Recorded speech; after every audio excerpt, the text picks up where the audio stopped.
امام محمد بن سعد فرماؤندے سیرت پہلی حضور دی لکھی کہ کاتب الحجاج علی محمد بن القاسم کہ حجاج ابن یوسف نے اس محمد بن قاسم نے لکھیا ان یارض علی سب علی کہ عطیہ بن عوف جڑا حدیث دا عالم اینوں بلا اور یہ سامنے غلط رکھ کہ تیرے سامنے علی تے لعنت کرے فَإِن لَمْ يَفْعَلْ فَاضْرِبْهُ 400 وَأَهْلِكْ لِحْيَتَهُ اور اگر یہ گل نہ منے تو 400 کوڑا مارے اور نال داڑیاں من دے.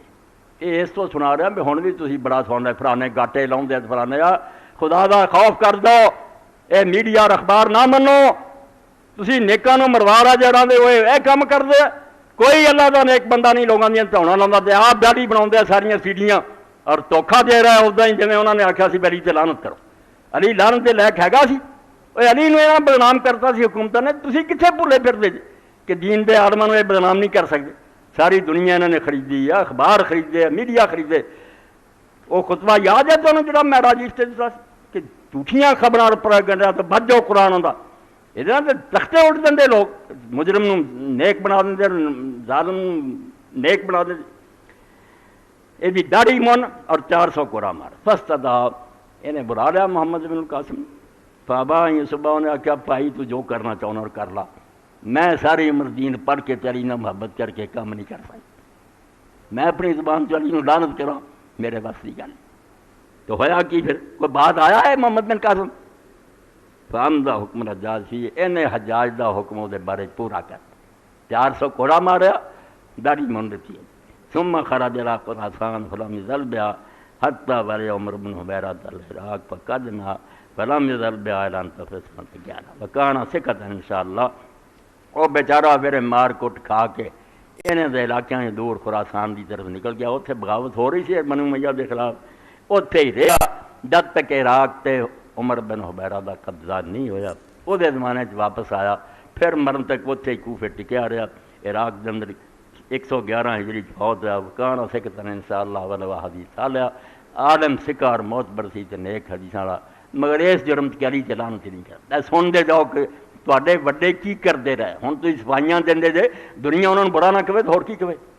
وہ علی نوں کرتے رہے ممبراں تے رہن وہ حساب پورا نہیں کرنا چاہیے سی کہ وہ بھی صبر کرتے بھول جاندے. مگر کی صبر کر یار ایڈا بڑا جرم کہ رسول اللہ دی مسجد اور ممبر رسول تے بلا کے آکھنا کہ علی تے لعنت کرو کوئی مسلمان والے کام ہے. اے ہور عالم دین نوں بلا لیا. اے سمجھو 6ویں جلد اور یہ امام ابن حجر اے راویاں دے حالات یہ بھی راوی آ گیا عبد الرحمن بن ابی اللہ اور وہ دیکھ دے قال حفص بن غیاث یعنی لامت سمیت عبد الرحمن یقول اقام الحجاج. اس حجاج ظالم بے ایمان نے اس عبد الرحمن بن ابی لیلہ نو آندے مینوں بھی کھڑا کر رہا برا لیا اپنی دربار دے اندر. فقال ارر القاذبین کہنے لگا جھوٹیاں تے لعنت کر جے سیدھی نہ کرے تو کہن جھوٹیاں تے لعنت کر. جھوٹا کون علی اور حضرت عبداللہ بن زبیر. توبہ ابو بکر دا نواسا رسول اللہ دی وڈی سالی دا پتر اور مدینے چ پہلا جمن والا مہاجراں دے گھر بچہ اور تسی انہوں ٹنگ دیتا مکے ظالم دیو پترو کنی موضوعی لاش شہید ہونے تو بعد درخت لٹکتی گئی اور اتاریا تو پھر یہودیاں دی قبراں سر دیتا. صحیح مسلم سارا قصہ پڑھو ماں نہیں ہوئی گئی اس ماں کہنے یہ پتر اجے سوار والی وقت نہیں آیا تو سواری تو اتر آؤں تے ظلم کر کے آکھنا علی تے لعنت کرو تے ابن زبیر تے انہوں کاذبین آکھنا کہ وہ جھوٹے ہے. کہا مینوں بھی انہیں آکھیا حجاج نے کہ تو کاذباں تے لعنت کر. یہ ہن عربی دا عالم سی کنی دانائی نہ انہیں جان چھڑائی. فقلت لعن اللہ الکاذبین علی بن ابی طالب عبداللہ بن زبیر والمختار بن ابی بکر. قال حفص والشام حمیر یظنون انه یقال وقد اخرجهم منها ورفع. علماء نوں عقل ہوندی بھی ہن جان بھی بچاؤنی ہے تے دین بھی بچاؤنا.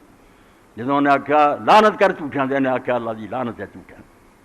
اگے جڑے عربی پڑھیا ہن زبر نہ پڑھ دیندا تے علی تے بھی لعنت ہو جاندی عبداللہ بن زبیر تے بھی ہو جاندی تے مختار تے بھی ہو جاندی. مگر انہیں پیش نہ پڑھیا جس نہ وہ لعنت چوں نکل گیا انہاں تے لعنت نہیں ہوئی. تو حفص راوی ہے جڑا بیان کیا ہوندا یار شامی لوگ سی گدے یہی سمجھتے رہے بھی عبد الرحمن بن ابی لیلہ علی تے اور عبداللہ بن زبیر تے مختار تے لعنت کر رہے. حالانکہ رب دی قسم انہیں عربی بار چ انہوں باہر کر دیتا سی تے انہاں دی شان بلند کرتی. اے بھی حوالہ تسی سن اللہ اکبر. ہور سنو کہ کیسے کیسے ظلم توبہ توبہ اندھیر مچایا ہوا سی ساڈے گلوں لے گئے کہ لوگوں نے انہوں